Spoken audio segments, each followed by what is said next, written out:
and welcome to the next episode of Ask the Doc. I am your host, Jennifer Filzen, and today I have with me Jason Jurado of One Path Coaching. Welcome, Jason.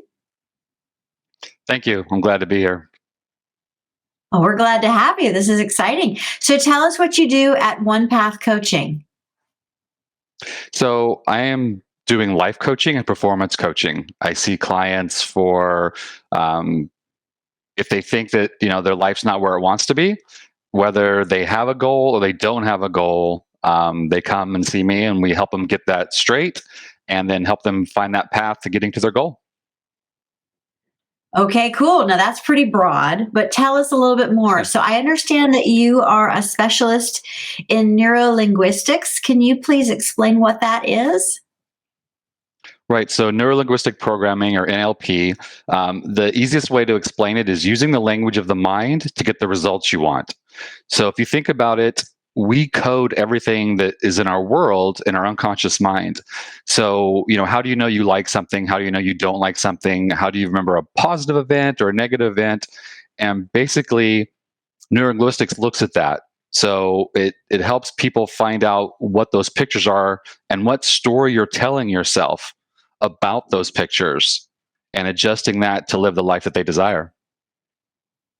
Ooh, okay, got it. So it's a whatever your mindset is, you will attract, and you will uh, go off of that, right? So can you give us a little bit of an insight as to what you do with your patients and how you help them have a better life? Definitely. So what we do is we start off with, usually we deal with filters in our lives, and how we react to the world and how we interact with the world is based on those filters. And those filters come from a lot of different places, mostly from the past and things that we've learned and taught ourselves. Whether that's that we learned the right lesson or not, now that's to be seen. When clients come to see me, one of the first things that we do, everyone being different, of course, but one of the first things we usually do is get rid of negative emotions and any limiting decisions or limiting beliefs from their past. Because what happens is that there's kind of a gestalt, like a first event, and then our lives build on that. So say you have anger, your first event of anger. Well, it's kind of like, if you remember those old things that used to hold teacups where you could hang them on the hooks. Well, that first event is that hook, and then, or that placard, and then everything hooks against that. So when we get rid of that first negative event, it helps realign ourselves, and we deal with each individual event as that individual event. I always use the example of, like, if you live with somebody and they don't put the lid back on the jar of the peanut butter, and you get upset about that, and you're like, oh, you never put the lid back on the peanut butter. It's not about that lid on the peanut butter. It's something else that's there, that's making that come up to light. So we live our lives kind of in that way as well. Got And it. by helping Okay. them, yeah. So how did you get into this field? Well, I've always been a healer. I knew from a very young age that I was to help people, and my focus was just being there for others and to support others on their path. I never really had a mentor or a way to express that fully. I just kind of lived my life, help people when I could. Around the year 2000, it was time for me to really find a basket or a toolbox of how I could help people in a more specific way. And so I looked around at different modalities and different things that were out there, and I come across neurolinguistics, NLP, and it just struck with me. It was the perfect mixture of art and science and spirituality and pragmatism. It really fell in the middle of kind of like, that's who I am and that's what I do. And so it really allowed me to express myself. So I started studying in 99, and then I got certified. I decided to go and actually take a full certification in 2010. And then in 2015, I got my full master practitioner certification for neurolinguistics, hypnosis, and timeline therapy. Wow. Okay. You said some really interesting stuff. First off, I love it how you said that it fit within art and science.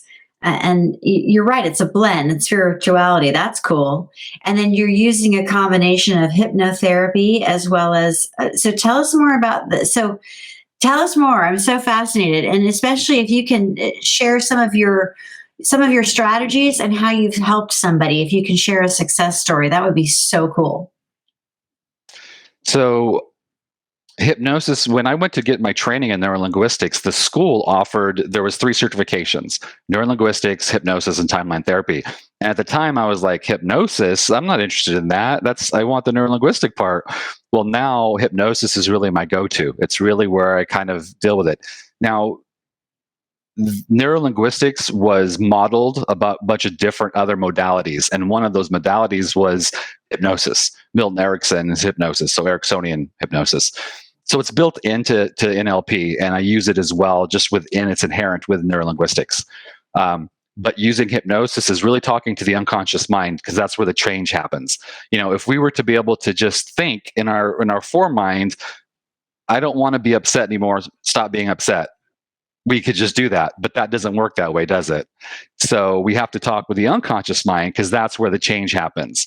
And so hypnosis is just a hyper aware state, and it's just you focus on what you want. And then I take their words. We do a pre-interview. I find out what they're looking to change, and through that, I help install it. I was talking about earlier about how we interact with the world and how we know we like something and don't like something. I had a client that unfortunately had seen a very negative event. She saw an accident, and it was a very tragic accident. And she was having trouble sleeping. She was having problems just processing life. That memory was so strong. Those emotions were so strong. It just had taken over her life to an extent. She came and saw me, and we work with what's called submodalities. And modalities are like our vision, our hearing, things of that nature. Those are our modalities. But submodalities are the degrees of change around that. And so when you think about a modality of vision, the submodality would be the color, the brightness, things of that nature. So what we did is she had that picture of that accident was so strong in her mind that that's what was causing her the concern. So what we did is we took that photo, and in her mind, we changed that photo. We took the power away from that photo in her head. We changed the color. We made it darker. We took it away from her because it was real close to her. And by using that image in her head and changing it, it changed how she reacted to that event. And once we did that and took the power away from that, she was back to sleeping regular again. She was able to process it on a better basis and just live her life more fully. Wow, that is amazing. So, how do people find you and work with you? So I have my website, onepathcoaching.com, or they could email me directly at onepathcoaching@gmail.com. I'm on all the social media, a lot of the social media as well. But if they just, check out my website, there's contact there, or just email me direct. I love to hear from people. I love to communicate, and that's the easiest way to get hold of me. Ah, fantastic. Well, Jason, thank you so very much for joining us today. This has been super fun. And everybody, if you'd like to learn more about the good work that Jason Jurado and at One Path Coaching is doing, please visit Buzz TV at iwannabuzz.com to learn more. Again, thank you so much for tuning in, and we'll see you next time. Bye.